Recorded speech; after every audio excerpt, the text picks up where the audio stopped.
नौरोज का बुर्ज पे बड़ा गहरा असर होता है। 20 मार्च 2025 बहुत ही बरकत वाला नौरोज इस जमीन की तरफ वाज़े होगा। इसका रंग तो जर्द है, तभी जर्द रंग दौलत, रिज्क, सोना और गंदम के रिज्क को बढ़ाने जमीन पे आया है। अल्लाह के फजलो करम से सोने में बड़ी बेहतरी, कामों में आसानी और इंसान माशी हवाले से तरक्की और कामयाबी की तरफ रागिब होंगे, क्योंकि ये जर्द रंग सूरज का रंग है और सूरज इस जमीन पे बाप का मुकाम रखता है। तभी आने वाले 7 साल इन 4 बुर्ज वालों के लिए बड़े ही मुबारक होंगे। उनमें से पहला बुर्ज लियो है। ऐ लोगो, ये नौरोज लियो का नौरोज है, क्योंकि इसका ताल्लुक सूरज, बरकत, रिज्क और फरावानी से है। तभी ये जज्बाती फैसलों से दूर रहें, अपने काम, तरक्की और कामयाबी पे तवज्जो दें, कोई भी इनको हरा नहीं पाएगा। दूसरा बुर्ज एरीज है। एरीज वालों की जिंदगी में सालों के बाद फिर तरक्की और कामयाबी की राहें आ उभरी हैं। इल्मी हवाले से बेहतरी, काम के हवाले से आसानी, अल्लाह के फजल से मंजर आम पे आएगी। पर जितना हो सके ये तरक्की और कामयाबी के साथ साथ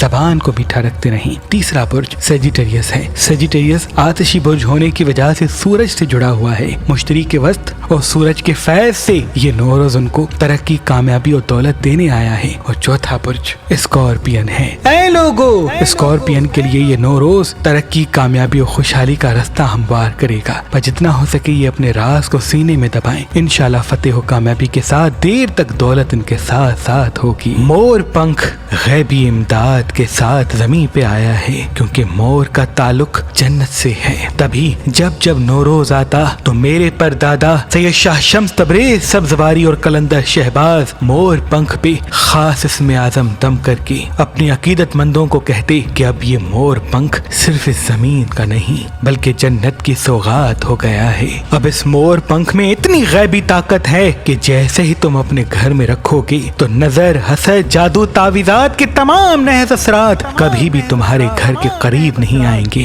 और अगर किसी काम की नियत करके फतेह हो कामयाबी के लिए इस मोर पंख को अपने साथ रख के जाओगे तो हर वो मंजिल आसान हो जाएगी, चाहे वो मोहब्बत की मंजिल हो, चाहे वो कामयाबी और दौलत की। तभी मेरे दादा शाह शम्स के बाद उनकी औलाद सैयद सदरुद्दीन, सैयद हसन कबीरुद्दीन, सैयद ताजुद्दीन, हकीम सैयद फाजिल शाह, हकीम सैयद गुलाम अली शाह, बीबी इमाम बेगम और बीबी बादशाहजादी शम्सी पुश्त दर पुश्त ये मोर पंख नौरोज के पल इसमें आजम दम करके अपनी अकीदतमंदों को देते आ रहे हैं। तो उसी अपने आबा व अजदाद की रस्म को हमने आपके लिए मेहरबान स्टोन्स पे कायम किया है। अगर आप नजर, हसद, जादू, तावीज़ात और तमाम बंदिशों का मुकम्मल तोड़ करना चाहते हैं तो ये पढ़ा हुआ नौरोज के वक्त मोर पंख अपने घर में रखिएगा। देखिएगा तमाम नहस चीजें आपके घर से दूर हो जाएंगी और ये मोर पंख अपने पास रख के जहाँ भी जाएंगे इंशाअल्लाह फतेह हो कामयाबी पाएंगे। आज, कल और परसों मेहरबान स्टोन्स पे ये पढ़े हुए नौरोज के वक्त मोर पंख फी सबीलिल्लाह रखे गए हैं। तो किसी भी पत्थर के साथ ये मोर पंख फी सबीलिल्लाह हासिल करें। अगर हमारा नंबर मसरूफ मिलता है तो आप हमारी वेबसाइट मेहरबानी.com पे आएं और ये इसमें आजम दमशुदा नौरोज के वक्त पढ़े हुए खास मोर पंख किसी भी पत्थर के साथ फी सबीलिल्लाह हासिल करें। अल्लाह आपको आबाद रखे।